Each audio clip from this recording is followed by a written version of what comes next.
మాన మర్యాదలు, తల్లి చెల్లి భేదాలు గాని, ఇంకేమన్నా వరసలు, వావి వరసలు ఎలాంటి లేని విశృంఖలమైనటువంటి లైంగిక స్వభావం కలిగినటువంటి ప్రవృత్తిని వాళ్ళు ఆ రోజుల్లో అప్పటికే కలిగి ఉన్నారు. చాలా ఏంటంటే విపరీతమైనటువంటి నడక నడుచుకునేటటువంటి వాళ్ళు.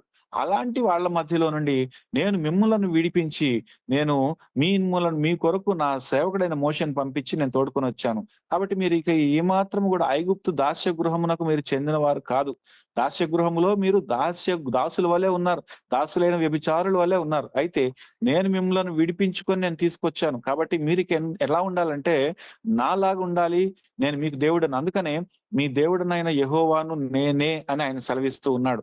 మీ దేవుడనైన యెహోవాను నేనే అని చెప్తున్నాడంటే దాని అర్థం ఏంటంటే, మీకు నేను తప్ప వేరొక దేవుడు ఉండకూడదు. ఇప్పటి వరకు మీరు చాలా మంది దేవుళ్ళని చూసుంటారు ఐగుప్తులో. ఐగుప్తులో ఒక్క దేవుడు కాదండి. చాలా దేవుళ్ళుంటారు. రకానికి ఒక దేవుడు, రకానికి ఒక దేవత. ఈ దేవతలకి, దేవుళ్ళకి పెళ్లిళ్లు చేయటం, వాళ్ళు పెళ్లిళ్లు చేసుకోవటము, విశృంఖలమైనటువంటి, విపరీతమైనటువంటి ప్రవర్తనకు లోనవ్వడమే వారికి ప్రాక్టీస్‌గా అయిపోయింది. అందుకని ఐగుప్తు పండగలంటే ఇశ్రాయేలీయులకి ఆ రోజు ఇశ్రాయేలీయులకి చాలా ఇష్టం. మోయాబు పండగలంటే చాలా ఇష్టం. ఎందుకంటే భయంకరమైన విగ్రహారాధన గాబట్టి. ఈ విగ్రహారాధన దేవతలను గూడా వీళ్ళు వ్యభిచారులుగా తలంచి అలాంటి ప్రవృత్తి కలిగినటువంటి దేవతలను వాళ్ళే తయారు చేసుకొని పూజించేటటువంటి పరిస్థితిలోనికి వాళ్ళు వెళ్ళిపోయారు. సో, ఇక్కడ దేవుడు వాళ్ళని విడిపించి ఫస్ట్ చేస్తున్న పనేంటంటే, మీ దేవుడనైన యెహోవాను నేనే. కొన్ని కొన్ని సందర్భాల్లో ఏమంటాడంటే, నేను మీ దేవుడనైన యెహోవాను అని సెలవిస్తాడు. అంటే నేను తప్ప వేరొక దేవుడు నీకుండకూడదు. 10, 15 మంది దేవుళ్ళు మీకుండకూడదు. చాలా మంది దేవుళ్ళు మీకుండకూడదు. ఎవరుండాలంటే నేనే మీకు దేవుడిని. నేనే మిమ్మల్ని నడిపించి తీసుకొచ్చాను. మీరు నా బిడ్డలు, నా పిల్లలు, నా జనాంగము అని వారికి గుర్తు చేస్తూ ఉన్నాడు. కానీ ఇక్కడ ఇశ్రాయేలీయులేమో సీజన్‌కొక దేవుడిని పూజించటము, అకేషన్‌కొక దేవుడిని పూజించటము ఇవన్నీ గూడా చూసొచ్చారు. కాబట్టి వీరు చాలా అంటే ఏంటంటే పాలీథియిజంకి అలవాటు పడిపోయారు. పాలీథియిజం అంటే బహుదేవతారాధనకు అలవాటు పడిపోయారు. కానీ దేవుడేం చెప్తున్నాడంటే now you are no more polytheists. Now you are monotheists. అంటే మీరు ఒక్కడైన దేవుడిని మాత్రమే సేవించేవారుగా ఉంటున్నారని తీసుకొచ్చాడు. తీసుకొచ్చి పవిత్రత గురించి ఇవన్నీ గూడా వాళ్ళకి బోధించి వారిని అక్కడి నుంచి తోడుకొని వాగ్దాత్త దేశంలోనికి ఆయన ప్రవేశపెట్టినట్లుగా చూస్తున్నాం. అంటే వాగ్దాత దేశంలోనికి ప్రవేశపెట్టడం అంటే వారి నెక్స్ట్ తరం వాళ్ళందరూ గూడా అక్కడికి వెళ్ళినట్టుగా చూస్తున్నాం. వెళ్ళడానికంటే ముందు లేవికాండాన్ని ఇచ్చి పరిశుద్ధంగా ఉండాలని చెప్పినట్లుగా మనం చూస్తున్నాం. ఇప్పుడు ఇక్కడి నుంచి మనం ప్రకటన గ్రంథం 2వ అధ్యాయంలోకి వెళ్తే అక్కడ ఎలాంటి పరిస్థితి ఉందంటే 2వ లైన్‌లో చూస్తే సాతాను సింహాసనమున్న స్థలములో నీవు కాపురమున్నావని నేనెరుగుదును. మరియు సాతాను కాపురమున్న ఆ స్థలములో నా యందు విశ్వాసివై ఉండి సరేనండి. ఇప్పుడు సాతాను సింహాసనమున్న స్థలములో నీవు కాపురమున్నావని నేను ఎరుగుదును అని చెప్తున్నారు. ఈ పెర్గెము అనే స్థలంలో ఏముందంటున్నాడంటే సాతాను సింహాసనము ఉంది అని దేవుడు తెలియజేస్తూ ఉన్నాడు. సాతాను సింహాసనం అంటే మరి నిజంగానే సాతాను అక్కడ సింహాసనం వేసుకొని కూర్చుందా? అసలు సాతాను ఎట్లా ఉంటాడు? సాతాను ఎలా ఉంటాడు? అని మనం చాలా సార్లు అభిప్రాయపడతాం. ఇది ఒక రూపకంగా చెప్పారు. అంటే ఒక అలంకారప్రాయంగా చెప్పారు దీన్ని అని అనుకుంటాం. కానీ పెర్గెము హిస్టరీ గురించి గనక మనం చూస్తే, ఈ పెర్గెము అనేది గూడా చాలా అద్భుతమైనటువంటి పట్టణంగా ఉండేది. అప్పట్లోనే ప్రపంచంలో అలెగ్జాండ్రా అనేటటువంటి పట్టణం కాక, అత్యంత పెద్ద లైబ్రరీ ఉన్నటువంటి పట్టణం ఏంటంటే, ఈ పెర్గెము అనేటటువంటి పట్టణం మాత్రమే. అప్పట్లో లైబ్రరీ ఏంటండి? పుస్తకాలేంటి? అసలు ప్రింటింగ్ ప్రెస్సే లేదు గదా! అని డౌట్ మీకు రావచ్చు. అవును. అప్పట్లో మాన్యుస్క్రిప్ట్సే 25,000 కంటే ఎక్కువ కాపీలు మాన్యుస్క్రిప్ట్స్ అప్పట్లోనే అంటే మాన్యుస్క్రిప్ట్స్ అంటే మనుషులు చేత్తో రాసినయనమాట. అలాంటి కాపీలు 25,000 కంటే పైన ఎక్కువగానే పెర్గెము అనేటటువంటి పట్టణంలో ఉన్న లైబ్రరీలో ఉండేవి. అంటే అప్పటికే అంత ఎడ్యుకేషన్ పరంగా గావచ్చు, జ్ఞానం పరంగా గావచ్చు, విపరీతంగా డెవలప్ అయిపోయి వృద్ధి చెందినటువంటి టౌన్‌లో ఈ పెర్గెము సంఘం ఉంది. కాబట్టి ఈ పెర్గెము సంఘము ఉన్న దగ్గర సాతాను సింహాసనం ఉంది అని చెప్పటంలో దాని అర్థం ఏంటంటే, సాతానుగాడు తన ఎజెండాను చాలా ఈజీగా, చాలా సులభంగా ఈ పట్టణంలో ప్రవేశపెట్టగలుగుతున్నాడు. దానికి కారణం ఏంటంటే, వీళ్ళందరూ గూడా చాలా ఇప్పుడు నేను లేవికాండంలో మీకు చెప్పినటువంటి విశృంఖలత్వం గురించే నేను చెప్పాను గదా! అలాంటి విశృంఖలతలోకెళ్ళిపోయి అంటే దేనికి బౌండరీస్ ఉండకూడదు. దేనికి హద్దులుండకూడదు.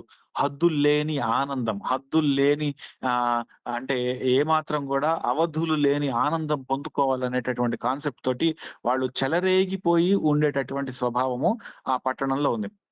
ఇంకా ఏంటంటే, ఇంకా వాళ్ళు ప్రతిదానికి మందిరాలు కట్టేవాళ్ళు, దేవాలయాలు కట్టేవాళ్ళు. అందులో ఒక దేవాలయం ఏమో కైసరుకి కట్టారు. ఒక దేవాలయం రోమాకి కట్టారు. రోమా సామ్రాజ్యానికి కట్టారు. ఇంకొక దేవాలయం కూడా దేనికి కట్టారంటే, దేనికంటే ఎస్కెలేపియస్ అనేటటువంటి ఒక దేవుడికి కట్టారు. ఎస్కెలేపియస్ అనే టెంపుల్ చాలా ప్రసిద్ధనమాట ఆ రోజుల్లో. ఎక్కడ అంటే ఈ పెర్గమం అంటారు ఇంగ్లీష్‌లో. ఇప్పుడు ప్రస్తుతం అది బెర్గామం అనేటటువంటి ప్రాంతానికి పక్కన శిథిలం అయిపోయినటువంటి శిథిలాలు టర్కీ దేశంలో ఇప్పటికి కూడా కనపడతాయి ఈ పట్టణానికి సంబంధించి. అయితే ఈ పట్టణానికి ఇందులో ఎస్కెలేపియస్ అనేటటువంటి ఒక ప్రసిద్ధ దేవాలయం ఉండేది. ఈ దేవాలయానికి ప్రపంచ నలుమూలల నుండి దర్శించుకోవడానికి వచ్చేవాళ్ళు. లైక్ హౌ మన దేశంలో తిరుమల, తిరుపతి టెంపుల్ ఎలా ఫేమస్ అయిపోయిందో ప్రపంచంలో ఉన్నటువంటి చాలా మంది కూడా వచ్చి ఎలా దర్శించుకొని ఎళ్తా ఉంటారో, అలాగా ఎస్కెలేపియస్ అనేటటువంటి టెంపుల్ చాలా ప్రసిద్ధి. ఈ టెంపుల్‌కి ఇంకో ఏంటంటే గాడ్ ఆఫ్ హీలింగ్. స్వస్థపరిచేటటువంటి దైవం అని పేరు పెట్టుకొని, ఆ పేరు పెట్టేసరికి స్వస్థత వస్తదేమోని అనుకోని, ప్రపంచం నలుమూలల నుండి మనం పెర్గమంకెళ్దామని జెప్పేసి బయలుదేరి ఎస్కెలోపియస్ అనేటటువంటి ఈ దేవాలయానికి వచ్చేవాళ్ళు. ఈ దేవాలయము ఎలా చెక్కబడి ఉండేదంటే, సరిగ్గా పాము పడగ విప్పినటువంటి ఆకారంలో చెక్కబడి ఉండేది. ఈ పాము పడగ విప్పినటువంటి ఆకారంలో దీనికి గుర్తుండేది.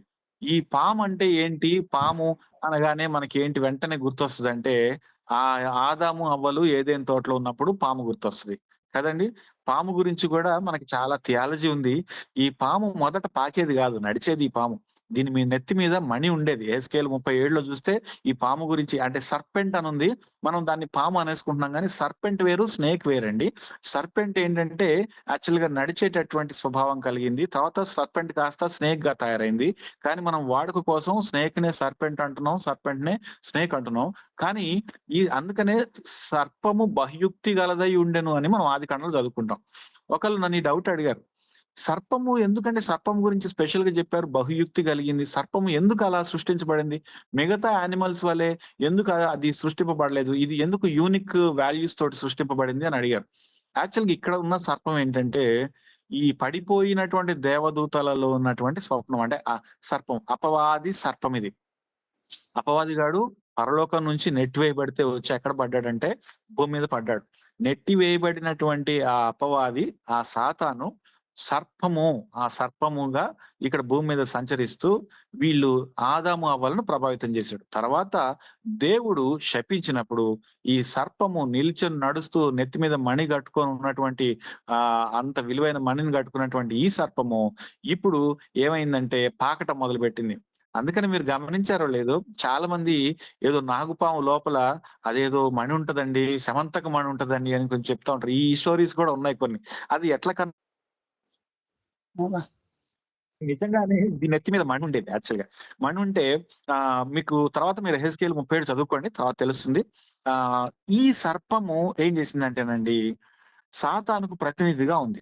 ఇప్పుడు ఎస్కెలేపియస్ అనేటటువంటి పెర్గెము సంఘంలో సర్పం ఆకారంలో ఉన్నటువంటి ఈ టెంపుల్‌లోనికి అందరూ గూడా వచ్చేవాళ్ళు. స్వస్థత కోసం. వచ్చిన వాళ్ళు ఏం చేసేవాళ్ళంటే అందులో సాష్టాంగపడి బోర్లా పడుకోవాలి. పొర్లుడు దండాలు ఎలా పెడతారో ఆ భంగిమలో పడుకోవాలి. ఎవరో అన్‌మ్యూట్ చేశారండి ఒకసారి గమనించుకోండి. పొర్లుడు దండాలు ఎట్లా పెడతారో అలా పడుకోవాలి. పడుకున్నప్పుడు ఏమవుద్దంటే ఆ దేవాలయం నిండా గూడా విషం లేని సర్పాలుండేయి. విషం లేని పాములు. విషం లేని పాములు అందులోనే పుట్టి అందులోనే అంటే మనం కాలు అడుగు పెట్టడానికి గూడా లేదనమాట. అన్ని పాములే ఉంటాయి. ఆ దేవాలయం నిండా. అలాంటి పాముల మధ్యలో నుంచి వెళ్ళి కాకపోతే ఒక్కటే ఒక రిలీఫ్ ఏంటంటే అయి కరిచే పాములు గావు. అవి పాకుతాయి, మీదకెక్కుతాయి, మనల్ని జలధరింపజేస్తాయి. సో, ఇలాంటి పాములున్నటువంటి ఆ మందిరంలోనికి వెళ్లి బోర్లా పడుకుంటే ఈ పాములన్నీ మనుషుల మీదకెక్కి, చెవుల్లోకి దూరి, లేదంటే మీద పాకి ఇట్లా చేస్తా ఉంటాయి. ఎప్పుడైతే పాములు మనుషుల మీదకి ఎక్కి పాకుతాయో అప్పుడు ఆ స్వస్థత శక్తి వస్తదనే ఒక నమ్మకం అన్నమాట. ఆ నమ్మకం కోసం పిచ్చి ప్రజలొచ్చి ఆ దేవాలయంలో పడుకుంటే వాళ్ళ మీదకి పాములెక్కేయి. ఇది సాక్షాత్తు సాతాను సింహాసనం ఉన్నటువంటి పట్టణమే అంటానికి ఇదొక నిదర్శనం. సాతాను గాడు అక్కడ సింహాసనం వేసుకొని కూర్చుంటే, సాతాను ముందు వీళ్ళందరూ బోర్లా పడుకుంటే, ఆ బోర్లా పడుకున్న వాళ్ళ మీద ఏమొచ్చి పాకుతున్నాయంటే పాములొచ్చి పాకుతున్నాయి. ఇంత పాములొచ్చి పాకుతున్నా సరే, వీళ్ళు భయపడకుండా ఆ పాము కోసం వీళ్ళు ఆ ఒళ్ళు జలదరిస్తున్నా సరే, పాముల మీద బాకుతున్నా సరే, ఎంతగానో ఓపిక పట్టుకొని దానికి లోబడిపోతా ఉంటారు. సాతాను గాడికి కావాల్సిందేంటి తెలుసా అండి? దేవుని బిడ్డలు వాడి దగ్గర బోర్లా పడటం. వాడి దగ్గర వాడి తీసుకుంటున్నాడు. లొంగ తీసుకోవడానికి ప్రయత్నం చేస్తా ఉన్నాడు. యేసుక్రీస్తు ప్రభువుల వారిని కూడా శోధిస్తూ అపవాది ఏమన్నాడు? ఇదిగో ఈ పట్టణాలన్నీ ఇన్ని కావాలంటే నువ్వు నాకు మొక్కితే చాలు నేను నీకన్నీ చేస్తా అంటున్నాడు. వాడికి కావాల్సింది ఏంటంటే వాడి ఇగోని సాటిస్ఫై చేసేది ఏంటంటే దేవుడు, దేవుని బిడ్డలు వాడికి మొక్కాలి. ఇది వాడికి మెయిన్ కావాల్సింది. సాతానుగాడు సింహాసనం వేసుకొని కూర్చున్నటువంటి పట్టణము పెర్గెము. ఈ పెర్గెము అనే పట్టణంలో లేనటువంటి చెడ్డ విషయం లేదు. లేనటువంటి పిచ్చి విషయం లేదు. ఇలాంటి పరిస్థితులు ఉన్నటువంటి దాంట్లో ఎవరున్నారంటే పెర్గెము సంఘం ఉందండి. ఈ సంఘము ఈ సాతాను సింహాసనం ఉన్న స్థలంలో ఉండి కూడా చాలా విశ్వాసంగా ఉందట. అందును బట్టి గొప్పగా మనం తెలుసుకోవాలి. ఎప్పుడైనా సరేనండి మనం ఈ సంఘాల గురించి ధ్యానం చేసేటప్పుడు మొదట ఏం చేయాలంటే దేవుడు సంఘాన్ని ఏ విషయంలో పొగుడుతున్నాడు తెలుసుకోవాలి. ఫస్ట్‌ది కమెండేషన్స్ అంటారు దీన్ని. అంటే ఏంటంటే దేని గురించి పొగుడుతున్నాడు? కమెండేషన్స్. ఫస్ట్ కమెండేషన్స్ ఏంటంటే ఇది సాతాను సింహాసనం ఉన్న స్థలంలో ఉండి కూడా తన విశ్వాసాన్ని ఆహ్, తీసిపోలేదు. విశ్వాసాన్ని జార్చుకోలేదు. ఇంకోటి రెండోదేంటంటే అంతిప అనేటటువంటి ఒక హతసాక్షి గూడా వాళ్ళ మధ్యలో ఉన్నాడు. అంటే ఇంత విపరీతమైనటువంటి శోధనలు ఉన్నటువంటి ఈ తరుణంలో ఈ అంతిప అనేటటువంటి వాడు ఏం చేసేవాడంటే ఆహ్, దేవుడిని మాత్రమే నమ్ముకొని సంవత్సరానికి ఒకసారి అర్పించాల్సినటువంటి ఆ బలి మై లార్డ్ అనకుండా జీసస్ ఈజ్ మై లార్డ్ అన్నాడు. అన్నందుకు ఈ అంతిపయను కూడా భయంకరంగా చంపేశారు. ఎలా చంపేశారంటే ఒక ఇత్తడి గిన్నెలో పెట్టి మూతేసేసి కింద మంట పెట్టి అందులో రోస్ట్ చేసి పడేశారు. అంత దారుణమైన శిక్ష అంతిప అనేటటువంటి ఆయనకి ఇచ్చారు. సో హతసాక్షి అంత చనిపోతున్న హతసాక్షి మరి ఏమాత్రం విశ్వాసం జార్చుకోలేదు. అయితే చూడండి మీరు స్మరణ సంఘం గురించి మనం ధ్యానం చేసుకున్నప్పుడు శ్రమలు వాళ్ళు బాగుపడ్డారు. ఇక్కడ శోధనలు మనం చూస్తున్నాం. ఎలాంటి శోధనలంటే ఎంజాయ్ చేయటం అనే శోధనలు, వ్యభిచారం చేయటం అనే శోధనలు, జారత్వం చేయటం అనే శోధనలు, లోకంతో రాజీ పడటం అనే శోధనలు. ఏం చేయాలి? సాతాను ఏం కోరుకుంటున్నాడు? సాతాను మనల్ని కష్టపెట్టాలనుకుంటున్నాడా? సాతాను మనల్ని ఇబ్బంది పెట్టాలనుకుంటున్నాడా? అబ్బే లేదండి. సాతాను మనల్ని సుఖపెట్టాలనుకుంటున్నాడు. మనకు కావాల్సిన మన మైండ్ లో ఉన్న వ్యభిచారపు ఆలోచనలకు తగ్గట్టుగా వాడు మనల్ని తృప్తిపరచాలనుకుంటున్నాడు. అందుకనే పాపం చేయడానికి రెడీ అయితే పాపం చేయడానికి అన్ని అవకాశాలను కూడా సాతాను కల్పిస్తా ఉంటాడు. అయితే మనలో పరిశుద్ధాత్ముడు నివసిస్తున్నప్పుడు పరిశుద్ధాత్మ దేవుడు మాత్రము ఇది చేయొద్దు, ఇది చేయొద్దు, ఇది చేయొద్దు అని చెప్పి మనల్ని ఆపుతా ఉంటాడు. మీరు గమనించండి ఫరో రాజు అబ్రహాము ఫరో దగ్గర ఉన్నప్పుడు ఫరో దగ్గర ఉన్నప్పుడు ఏమవుద్దంటేనండి, అబ్రహాము శారాని చెల్లె అని చెప్తాడు. చెల్లె అని చెప్తే అప్పటికే ఫరో రాజు శారా చాలా రాజమందిరానికి తీసుకోవాలనుకుంటుంటే, అప్పుడు దేవుడు ఆ ఫరో రాజుకి స్వప్నమందు ప్రత్యక్షమై అతడు ప్రవక్త సుమి, అతడు ఆ ప్రవక్త భార్య ఈమె శారా కాబట్టి ఆమెను ముట్టుకోవద్దు అని వార్నింగ్ ఇస్తాడు. ఆమెను బట్టి ఆ ఫరో ఇంటి వారందరి గర్భాలు మూసేసి ఉంటాడు. అప్పుడు ఫరో అంటాడు, నేనేం తప్పు చేశాను? ఆమె అబ్రహాం చెల్లె అన్నాడు. పెళ్లి కాని ఆమెని నేను పెళ్లి చేసుకోవటం మా కాన్స్టిట్యూషన్ ప్రకారం తప్పేం కాదు కదా! మరి ఎందుకు నా మీదకి ఇంత ఘోరమైనటువంటి తీర్పుని తీసుకురావాలనుకున్నావు ప్రభా అని అడిగితే, దేవుడు ఏమన్నాడంటే, నువ్వు ఏ చెడు ఉద్దేశం లేకుండే చేయాలనుకున్నావు కాబట్టి నీవు చెడు చేయకుండా ఆపడానికి నేను నీకు ఈ విషయాన్ని తెలియజేశాను అంటాడు. అంటే God intervenes in our situation when we really don't want to commit a sin. మనకి నిజంగా పాపం చేయాలి అన్న ఉద్దేశం లేకుండా, పాపం చేయకుండా బ్రతకాలి అన్న ఆలోచన ఉంటే, పరిశుద్ధాత్ముడు దేవుడు మనలో ఏం చేస్తారంటే, మనకి కానీ పాపం చేయాలి అని ఆశ ఉంటే మాత్రము దేవుడు ఆపకపోగా సాతానుడు ఇంకా ప్రోత్సహిస్తాడు. పాపం చేయడానికి పురికొల్పుతాడు. So it all depends on our will not to commit a sin. అంటే మన వొలిషన్, మన చిత్తం, మన స్వచిత్తం, మన అభీష్టం ఎలా ఉండాలంటే నేను పాపము చేయకూడదు అని ఉండాలి. అలా అందుకనే దేవుడు మనకి అభీష్టం ఇచ్చాడు, అంటే స్వచిత్తాన్ని ఇచ్చాడు. మనంతట మనం నిర్ణయం తీసుకునేటటువంటి పవర్ ఇచ్చాడు. ఎందుకు ఇచ్చాడు అంటే ఆయన మన స్వచిత్తంతో, మన పూర్ణ అభీష్టంతో ఆయన ఆరాధించాలనేది ఆయన కోరుకున్నది. అయితే ఆయనకు వ్యతిరేకంగా ఉండకూడదని అనుకుంటామో, ఆయన మనలను ఆయన బిడ్డలుగా చేసుకొని ఆయన వైపుకు ఆకర్షించుకోవడానికి ఆయన ఒక అడుగేస్తాడు. సో ఇక్కడ ఇదంతా ఎందుకు చెప్తున్నానంటే, ఈ పాపము, ఇంత పాపం ఉన్నటువంటి ఈ పరిస్థితుల్లో మరి అంతిపయ అనేటటువంటి వాడు పాపం చేయకుండా మరణించడానికి మరి దేవుడు కృపను అనుగ్రహించాడు. అన్ని శ్రమలు పడ్డాడు. అన్ని శ్రమలు పడినా సరే మరి పాపం చేయలేదు. పాపంలో చేయకుండా నీతిమంతుడిగానే మరణించడానికి దేవుడు కృపను అనుగ్రహించాడు. సో అందుబట్టి మెచ్చుకుంటున్నాడు. మెచ్చుకోవటం వరకు మంచిదే. కమెండేషన్ మంచిదే. నెక్స్ట్ కమెండేషన్ తర్వాత దేర్ కమ్స్ కండెమ్నేషన్. కండెమ్నేషన్ అంటే చేసిన తప్పుల్ని ఎత్తి చూపటం, చేస్తున్నటువంటి వాటిని గురించి చెప్పడం. ఇందులో మేజర్ గా చెప్పింది ఏంటంటేనండి, బిలాము బోధ గురించి చెప్పాడు. బిలాము బోధను అనుసరించే వాళ్ళు మీరున్నారు. బిలాము బోధ ఏంటి అని ఆలోచిస్తే ఆ ఒకసారి 14వ వచనం, అయినను నేను మీ మీద కొన్ని తప్పిదములు మోపవలసి ఉన్నది. అవేవనగా విగ్రహములకు బలి ఇచ్చిన వాటిని తినునట్లును, జారత్వము చేయునట్లును, ఇశ్రాయేలీలకు ఉరియొడ్డుమని బాలాకునకు నేర్పిన బిలాము బోధను అనుసరించి వారు నీలో ఉన్నారు. మీరు లేవి కాండంలోనే తర్వాత 30వ అధ్యాయము 23 అధ్యాయంలో అలా చూస్తే బిలాము స్టోరీని మీరు చూడొచ్చు. బిలాము గురించి కూడా మనం కొంచెం తెలుసుకుందాము. ఒకేసారి నేను బిలాము గురించి అట్లా ఫాస్ట్ గా వెళ్ళిపోతే కొంతమందికి తెలియని వాళ్ళు ఉంటారు. మీలో చాలా మందికి బిలాము ఎవరు, ఈ స్టోరీ అంటే మీ అందరికి తెలుసు. But I'm also keeping in my mind about the newly coming believers as well. So ఇందులో బిలాము అనేవాడు ఏంటంటే మోయాబు దేశానికి చెందినటువంటి ఒక ప్రవక్త, సోద చెప్పుకునేటటువంటి వాడు. అయితే మన దేవుని గొప్పతనం ఏంటంటే, సోద చెప్పుకునేవాడైనా ఇంకేం చెప్పుకునేవాడైనా దేవుడితో మాట్లాడాలనుకుంటే దేవుడు ఉత్తరం ఇచ్చేటటువంటి వాడు. మన దేవుడు ఎంత గొప్పోడు అంటే సాతానుతో కూడా మాట్లాడుతూ ఉంటాడు. సో మనతో మాట్లాడడు అని అనుకోవటం తప్పు. సాతానుతో కూడా మాట్లాడిన దేవుడు మనం మాట్లాడాలని కోరుకుంటే తప్పకుండా ఆయన జవాబిస్తాడు. అందుకని నాకు మొర్ర పెట్టుము, నేను నీకు ఉత్తరం. బిలాము అనేటటువంటి సోద చెప్పేటటువంటి ఒక ప్రవక్తకి ఉత్తరం ఇచ్చాడు. ఏ విషయంలో అంటే ఈ ఇశ్రాయేలీలందరూ కూడా అప్పుడే అమోరీయులను జయించి దేవుని శక్తి వలన వీళ్ళు ముందుకు ప్రొసీడ్ అవుతుంటే మోయాబు దేశం దగ్గరకు వస్తారు. ఈ మోయాబు రాజు అయినటువంటి బాలాకి వీళ్ళని చూడగానే ఒక్కసారిగా పిచ్చి భయం వేసిపోయింది. ఎంతమంది సైన్యం, 40 లక్షల మంది కాల్బలం ఒక్కసారిగా వస్తుండే. ఇంతమంది వచ్చి మా మోయాబు దేశం మీద దాడి చేస్తే మా మోయాబు దేశం అన్న బతుకుతుందా అసలు? అదే కాదు, మళ్ళీ వీళ్ళకి యెహోవా కూడా సహాయం చేస్తున్నాడు. ఎట్లుంటదంటే ఎద్దు పచ్చిక బీటిని నాకినట్టుంటది మా దేశం సంగతి అని ఈ వర్ణన ఇచ్చాడు మోయాబు రాజు అయినటువంటి బాలాక్. ఇచ్చి ఏం చేద్దాం అని ఆలోచిస్తే కొంతమంది చెప్పారు, బిలాం అనేటటువంటి ఒక సోద చెప్పి ఆయన ఉన్నాడు, దేవునికి కనెక్ట్ కాగలడు, దేవునికి ఫోన్ చేసి దేవుడు తోటి మాట్లాడగలడు, అలాంటి వాడు ఉన్నాడంటే సరే తీసుకురండి అంటే ఈ బిలాము రాలే.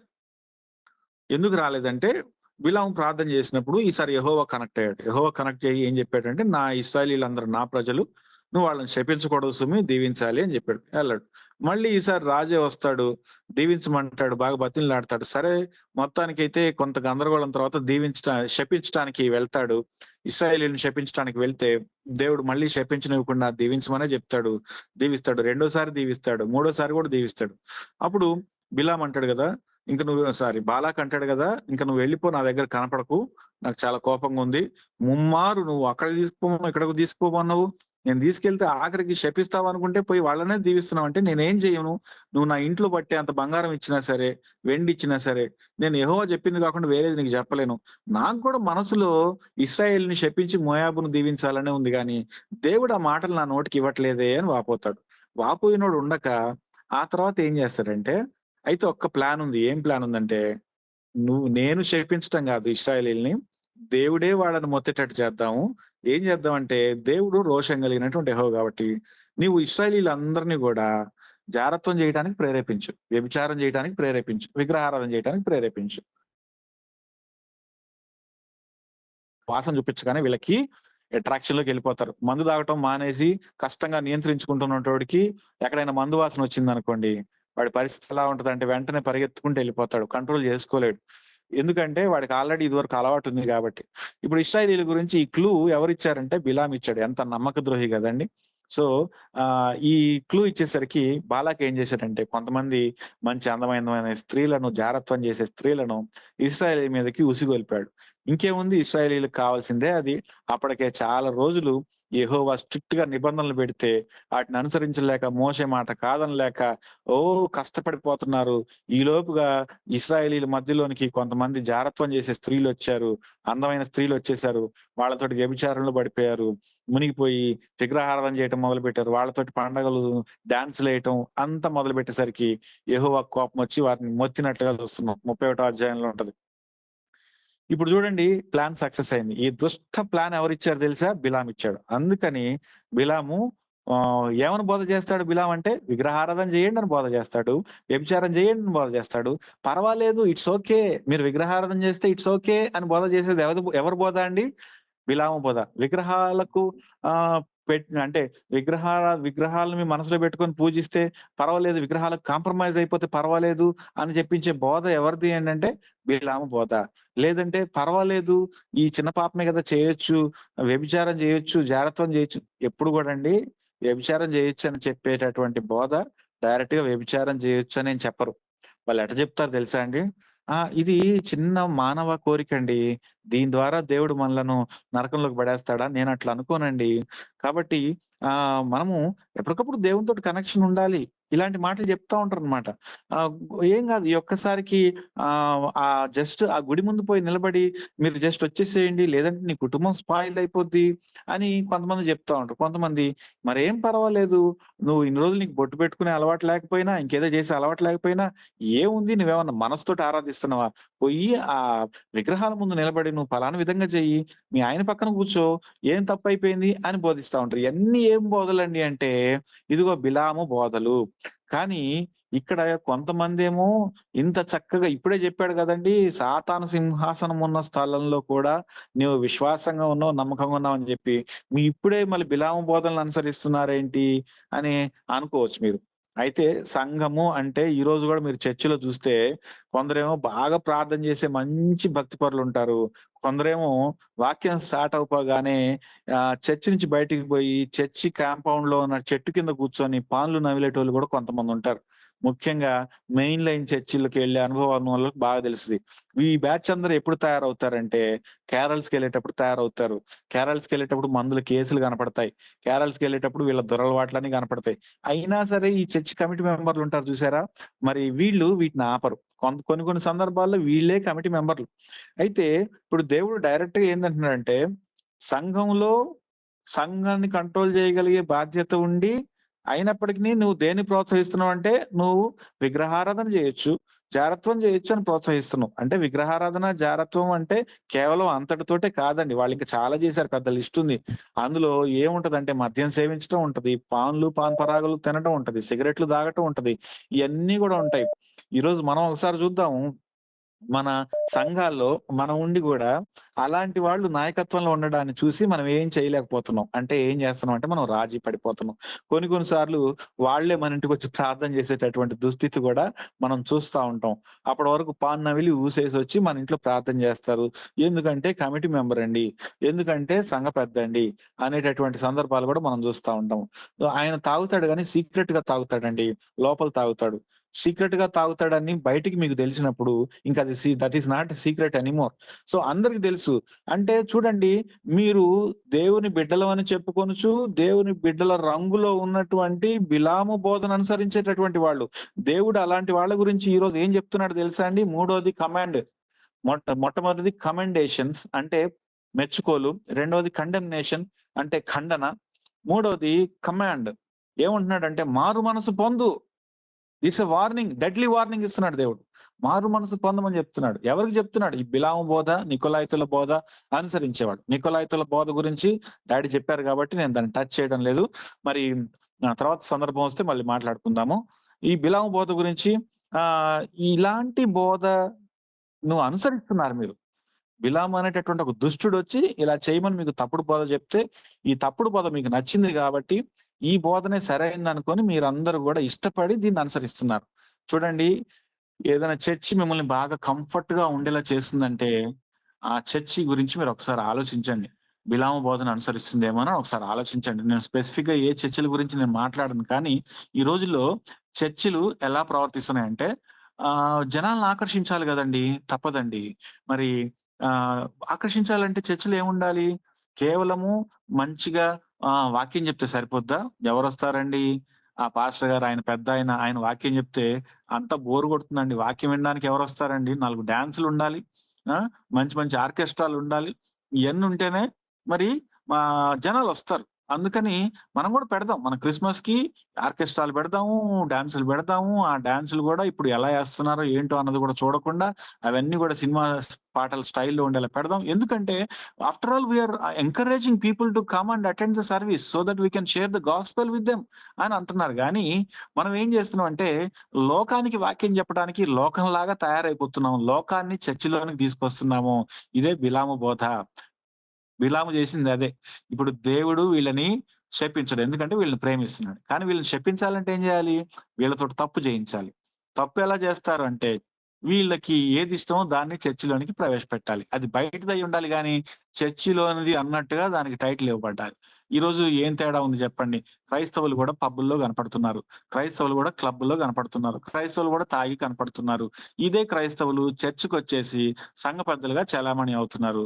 విలామ బోధ చాలా స్ట్రాంగ్‌గా వర్క్ అవుతుంది మన సంఘాలలో. ఎందుకు చెప్తున్నాను ఇంతగనం అంటే, అప్పుడు చూసాము లోతు దినముల్లో చూసాము. లోతు దినముల్లో ఒక ప్రళయం వచ్చింది. ఈ బిలాము బోధన అనుసరించింది. అప్పటికి బిలాము లేడు గానీ ఇదే ప్రవర్తన. తర్వాత నోవహు దినాల్లో చూసాం. ఇంకొక ప్రళయం వచ్చింది. ఇప్పుడు, ఇప్పుడు చూసాము. మనం కొత్త ప్రకటన గ్రంథం టైంలో చూసాము. క్రీస్తు శకం 1వ శతాబ్దంలో. అప్పుడు మహాశ్రమలొచ్చాయి వీళ్ళకి. అంటే శ్రమలు భయంకరంగొచ్చాయి. ఇగో హతసాక్షులైపోయి చచ్చిపోవాల్సిన కారణం వచ్చింది. ఇప్పుడు మళ్ళీ మనము ప్రెజెంట్ ఈ లోకంలో ఇలాంటి శోధనలే చూస్తున్నాం. ఇలాంటి బోధలే చూస్తున్నాం. అంటే మనం దేనికి సిద్ధం గావాలి? ఏం ఎక్స్‌పెక్ట్ జేయాలంటే ఏదో ప్రళయం రాబోతుంది. అది రెండవ రాకడ వైపరీత్యాలు కావచ్చు, మహాశ్రమలు కావచ్చు, ఘోరమైన వేదనలు కావచ్చు, అవి దేవుని నుండి బయలువెడేటటువంటి మరణకరమైనటువంటి దూత is going to send a punishment on the earth. God is going to judge. ఎవరిని జడ్జ్ చేయబోతున్నాడు దేవుడు? ఒకసారి పేతురు మొదటి పత్రిక 4వ అధ్యాయం 17వ వచనం చూస్తే, తీర్పు దేవుని ఇంటి యొద్ద ఆరంభమగు కాలము వచ్చి ఉన్నది అని వ్రాయబడి ఉంది. తీర్పు దేవుని ఇంటి యొద్ద ఆరంభమగు కాలం వచ్చినది. ఇదొక మర్మం అండి. దీన్ని గుర్తుపెట్టుకోవాలి. ఇప్పుడు పెర్గెములో ఉన్న సంఘానికే గదా ఈ మాట వ్రాసేది దేవుడు. పెర్గెములో ఉన్న సంఘానికి రాస్తూ, సంఘం అంటే ఏంటి అసలు? క్రీస్తు రక్తంలో కడుగబడినటువంటి వాళ్ళే సంఘం. మరి క్రీస్తు రక్తంలో కడుగబడినోడంటే పరిశుద్ధుడు గదా! పాపెందుకవుతాడు? క్రీస్తు రక్తంలో కడుగబడేటటువంటి వాళ్ళకి రాస్తూ ఏం చెప్తున్నాడంటే మారు మనసు పొందమని చెప్తున్నాడు. ఇక్కడ అర్థం చేసుకోవాలి. అంటే ఈ మారు మనసు ఎవరు పొందాలి అంటే ఆల్రెడీ రక్షింపబడిన వాళ్ళే పొందాలి. రక్షింపబడ్డాము అన్నటువంటి ఒక పేరు చెప్పుకుంటున్నారు గానీ, వీళ్ళలో నిజమైనటువంటి రక్షణ లేదు. రక్షణ ఏనాడో కోల్పోయారు. భ్రష్టులైపోయి జీవిస్తున్నారు వీళ్ళు. ఏంటంటే, పాపం చేయడానికి ఏమాత్రం వెనకాడటం లేదు. పాపపు తలంపులకు ఏమాత్రం వెనకాడటం లేదు. రక్షణ పొంది ఉన్నారు అన్నటువంటి పేరు మాత్రం వీళ్ళకున్నది గానీ, వీళ్ళు మారు మనసు లేని వారిగా ఉన్నారు. అందుకని దేవుడు సెకండ్ ఛాన్స్ ఇస్తూ, మారు మనసు పొందండి అని అంటున్నాడు. ఒకసారి ఏ వచనంలో ఉందంటేనండి, అంతే అందువల్ల నేను అందుకని ఉంచుకున్నారు. హ్మ్. ఆ! కావున మారు మనస్సు పొందుము 16వ వచనం. మారు మనస్సు పొందుము. లేని యెడల నేను నీ యొద్దకు త్వరగా వచ్చి నా నోట నుండి వచ్చు ఖడ్గము చేత వీరితో యుద్ధము చేసేదను. దేవునికి స్తోత్రం కలుగుగాక. మారు మనసు పొందుము అని వార్నింగ్ ఇస్తున్నాడు. అయితే ఈ వార్నింగ్ మనకు గూడా కావచ్చు. ఎందుకు అంటే మనం మారు మనసు ఒకప్పుడు పొంది, ఆ మారు మనస్సును మళ్ళీ పోగొట్టుకున్నామేమో. కొంతమంది నన్ను క్వెషన్ అడుగుతారు. రక్షణ ఒకసారి పొందుకుంటే పోద్దా అండి? అని అడుగుతారు. ఇది చాలా వాల్యుబుల్ క్వెషన్. నిజమే, రక్షణ ఏం పోదు. రక్షణ ఒకసారి పొందుకుంటే పోదు. కానీ మనం ఇట్లాంటి భ్రష్టత్వంలోనే కొనసాగితే, అంటే ఇట్లాంటి తప్పుడు ఆలోచనలోనే కొనసాగితే ఒకానొక సమయానికి భ్రష్టత్వంలోనికెళ్ళిపోతాము. అప్పుడు మనమే మన నోటితోటి దేవుడిని ధిక్కరిస్తాము. ఇది భ్రష్టత్వంలోనికెళ్ళిపోతే అప్పుడు ఖచ్చితంగా మన రక్షణను కోల్పోతాం. మన రక్షణ ఎప్పుడు కోల్పోతాం అంటేనండి, మనంతట మనమే దేవుడిని తిరస్కరించే పరిస్థితి వచ్చినప్పుడు రక్షణ కోల్పోతాం. అందుకని దేవుడు ఏమంటున్నాడంటే, తీర్పు దేవుని ఇంటి యొద్ద ఆరంభమగు కాలం. దేవుని ఇల్లు అంటే దేవుని సంఘం అని అర్థం. ఇక్కడ కూడా పెర్గెముతో స్టార్ట్ అవుతుందండి తీర్పు. పెర్గెము సంఘముతోటి తీర్పు స్టార్ట్ అవుతుందని చెప్తున్నాడు. అందుకనే ఇక్కడ తీర్పు స్టార్ట్ అవ్వకంటే ముందు సంఘమా మారు మనసు పొందాలి అంటున్నాడు. అంటే ఇప్పుడు నీకున్నటువంటి మనస్సు మారాలి. ఇప్పుడు నీకున్నటువంటి కాంప్రమైజింగ్ ఆ టెండెన్సీ కాంప్రమైజ్ అవ్వాలి, రాజీ అయిపోవాలి, లోకంతోటి కలిసిపోవాలి అనేటటువంటి టెండెన్సీ నువ్వు మార్చుకో. ఎందుకంటే ఎంతసేపు మనము సంఘంలో ఉన్నాం గానీ, లోకం వైపే చూస్తూ ఉన్నాం. సంఘంలోనే ఉంటున్నాం గానీ, లోకంలో చేసేదే మనకు నచ్చుతుంది. దేవుడి పాటలు కంటే కూడా సినిమా పాటలు చాలా మధురంగా వినిపిస్తా ఉంటాయి. దేవుడి పాటల కంటే కూడా ప్రైవేట్ ఆల్బమ్స్ చాలా మధురంగా వినిపిస్తా ఉంటాయి. ఎందుకంటే లోకంలోనే ఉంటాం కానీ, బయటవన్నిటి కూడా ఆకర్షించబడతా ఉంటాం. బయటలాగా చేస్తే బాగుండు, వాళ్ళలాగుంటే బాగుండు.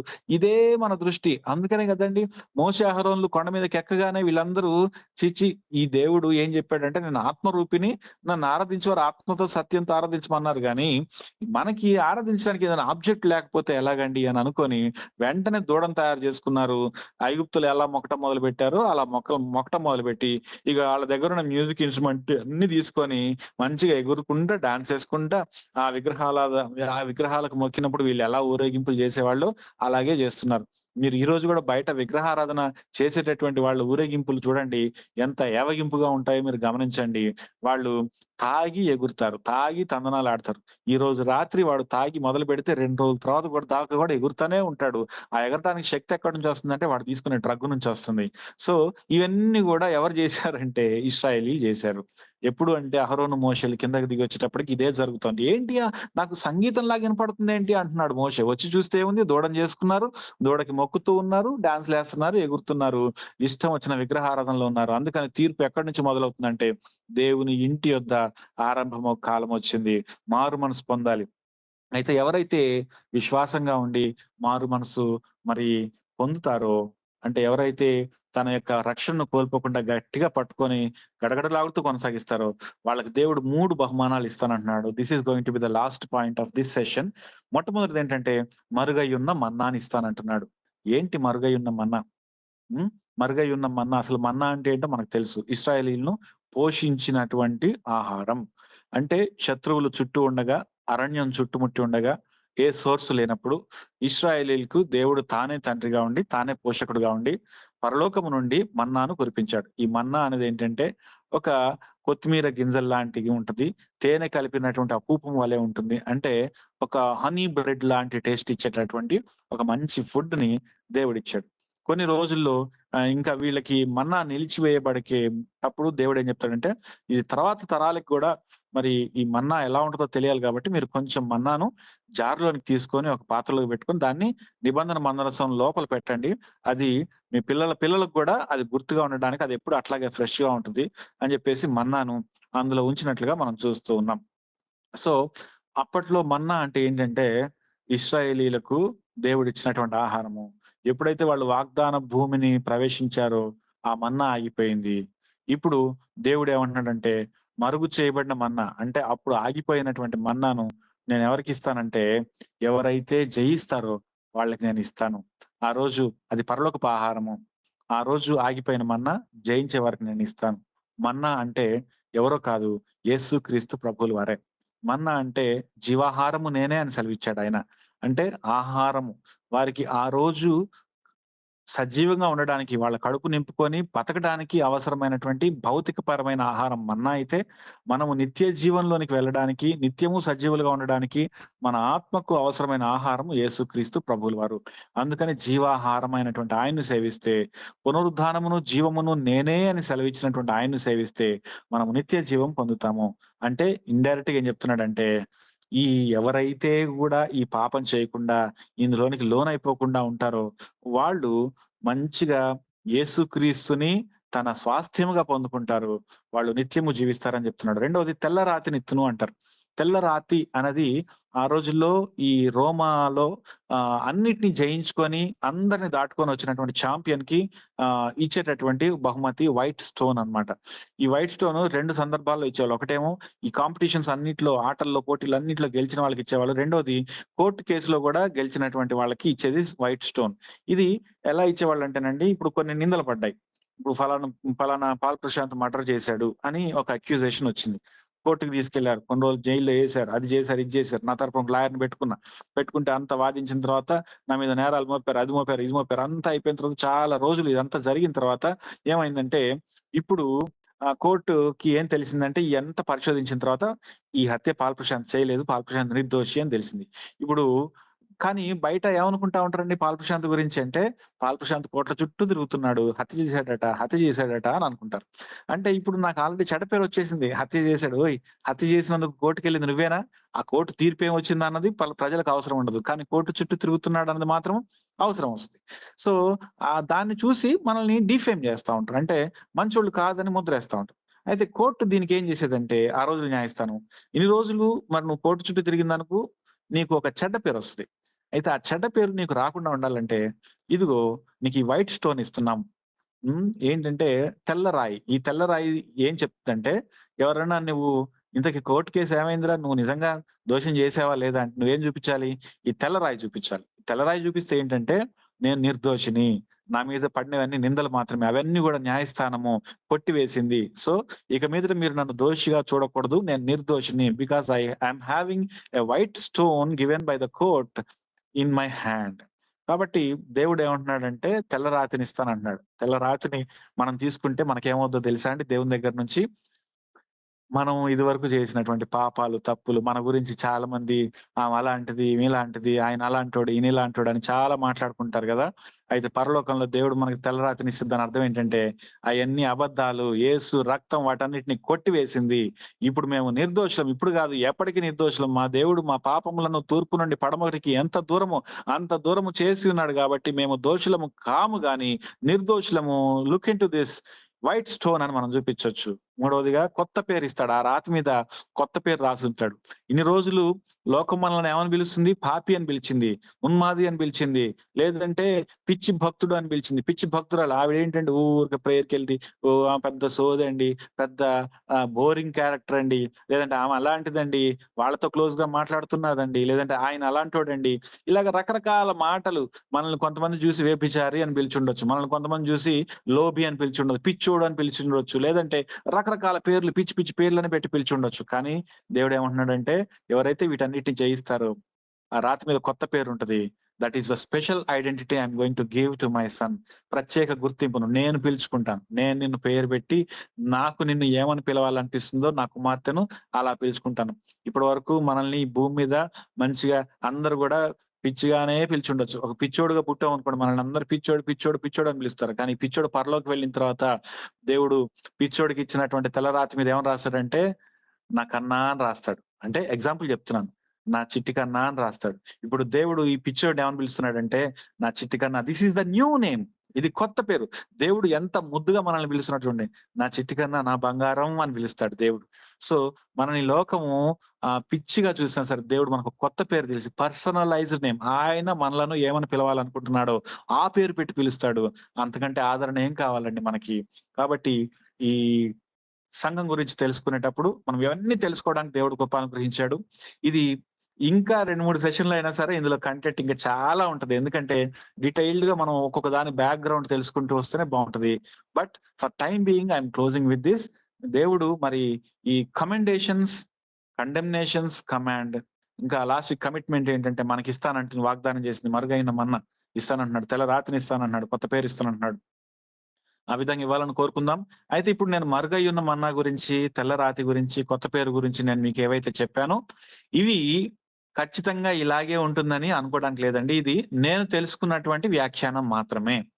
దీనికి కొంతమంది వేరే వ్యాఖ్యానాలు కూడా చెప్పొచ్చు.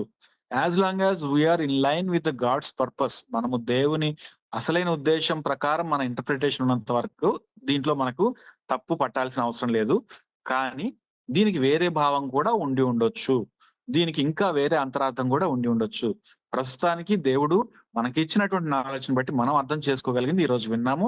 దేవుడు ఒకవేళ మనకి వేరే విధంగా తెలియజేసినప్పుడు దాన్ని ఖచ్చితంగా మనకు బయలుపరుస్తాడు. కాబట్టి దేవుడు మనకు తానే స్వయంగా మాట్లాడాలని ప్రార్థన చేసుకుందాం.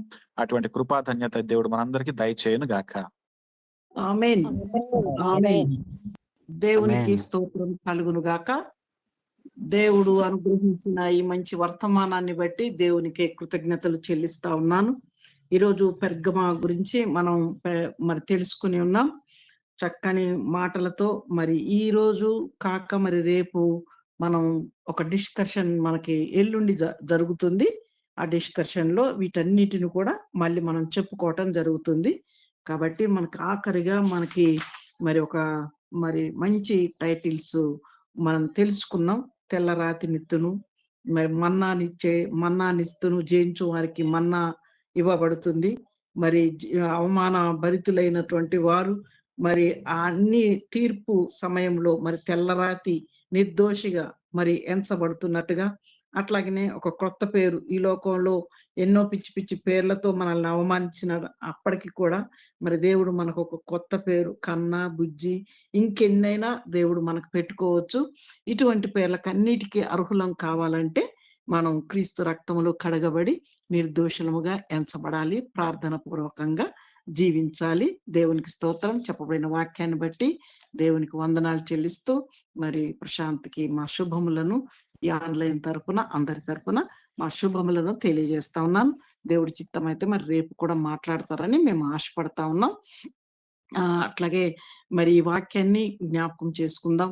ఈ వాక్యాన్ని జ్ఞాపకం చేసుకుంటూ మరి చిన్న ప్రార్థన ఒకరు చేసినట్లయితే వీటన్నిటిని ఉద్దేశించి మరి లలిత సిస్టర్ గారు ఆఖరి ప్రార్థన చేయండి. అన్ని అంశాలు మనకు తెలుసు కాబట్టి మరి